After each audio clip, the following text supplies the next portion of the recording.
Today we are exploring Mardock Scramble, created by Tom Ubukata, manga by Yoshitoki Oima. And this was a major surprise, in a good way. I bought this thing on impulse, just looking at the cover art and the brief synopsis on the back, and I was like, you know what, I'm gonna give this thing a shot, and I'm glad I did. It's a really cool mix of sci-fi and philosophy and character study, and I got really only good things to say about this, right? So the star of our show is Mrs. Rune Balot, and she is a young lady who has had a difficult life.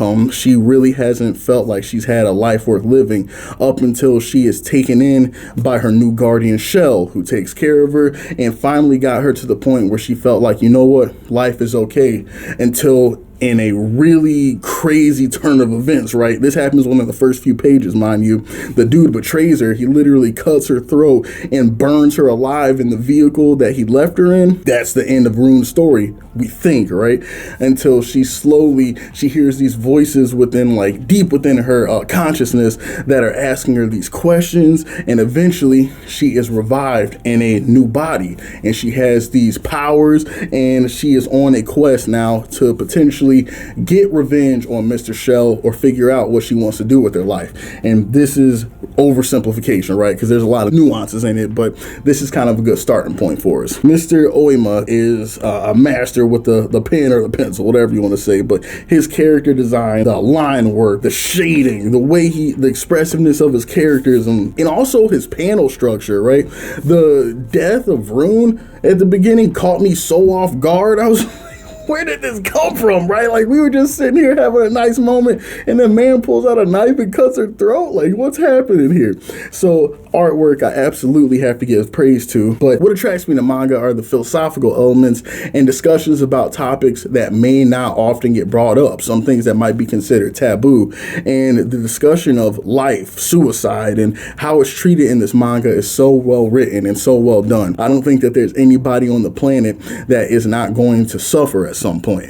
And Rune struggles multiple times with this idea of her life, with wanting to give up and just really trying to figure out if life is even worth living.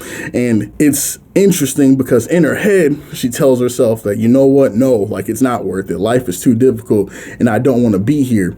But when push came to shove and she was asked the question within her own consciousness by the doctors who are looking to bring her back, because they could only bring her back if she willed it, what she found was that she made the choice to live. And I think that this was really well done, and it speaks to something deep within both the psychology and the very genetics of being a human being, right? Where a lot of the times when we say we want death, what we really mean is that we just don't want to hurt anymore, right? That we want to be away from pain. We want the absence of the things that have been causing us so much suffering. But to really, really want to be gone is a truly rare thing, because we don't know what death is, right? Death can be such a frightening and scary topic as a human being because it's truly the great unknown. All we have is anecdotal evidence and just our best guesses about what comes next. So the loss of life is the greatest sacrifice a human being can possibly make or have. I really appreciated the nuance upon which this subject was treated. It wasn't taken lightly.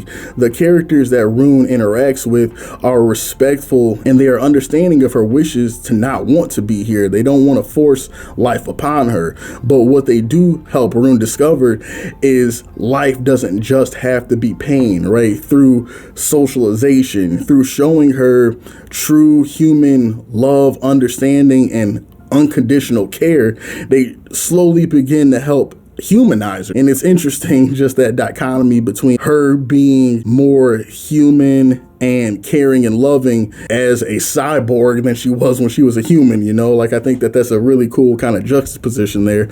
But I think it's great how they show the scars that trauma can really leave on our psyche and how difficult it can be to overcome a difficult upbringing and what it really takes to move past those things. It takes a really strong support circle and a network of people that care about you to help with that growth. And Mardock Scramble, on top of its amazing sci-fi and action and stuff, really takes the time to do that topic justice. And I'm excited to see where the next volumes go. Also, I just had to point out really quick, all the egg puns in this series for some reason. I don't know if just Mr. Ubukata just is it's a funny thing for him, but the Mardock Scramble, because they live in Mardock City, and then Scramble, which is like something you can do with eggs, and then you have Oofcook, which I learned is like French for is it eggs or omelet, and then one of the antagonists that were introduced in this chapter is boiled. Like this is just, it doesn't have anything to do with anything, but I just wanted to mention it, that upon further research, I caught all these egg puns, and I was like, man, what is going on? Like, people kill me with this stuff. So, all right. Just had to mention that. So if that sounded interesting to you, if you're into sci-fi, if you're into character studies, philosophy, life, death discussions, and any of those things I mentioned sound interesting to you, you might want to check out Mardock Scramble. You could do a whole lot worse. That being said, I'm gonna get ready to get out of here, and I'll catch you guys again in the next video.